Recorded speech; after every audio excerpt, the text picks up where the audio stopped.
Welcome to the last breakfast. Please enjoy the video. In this video, I will explain how to replace your Kia Rio key fob. First, you will need to identify your specific key fob model and gather a few simple tools, like a small flathead screwdriver. It's also important to have the correct replacement battery on hand, which is often a CR2032. This guide will walk you through each step, making the process straightforward and easy to follow. Now, let's open your key fob. Look for a small notch or seam along the edge of the fob. Carefully insert the tip of your small flathead screwdriver into this opening. With a gentle twisting motion, slowly pry the two halves of the fob apart. Take your time to avoid damaging the plastic casing or internal components during this step. With the fob open, you'll see the old battery. Before removing it, take a moment to note its orientation, usually with the positive side facing up.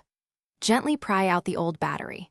Now, take your new CR2032 battery and insert it into the compartment, ensuring the positive side is facing the same direction as the old one.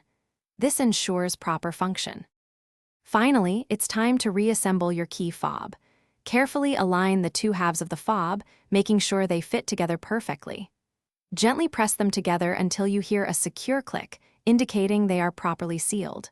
Once reassembled, head to your Kia Rio and test all the key fob's functions to ensure everything is working correctly. You're all set. Thanks for watching. If this was helpful, leave a like and consider subscribing. See you next time.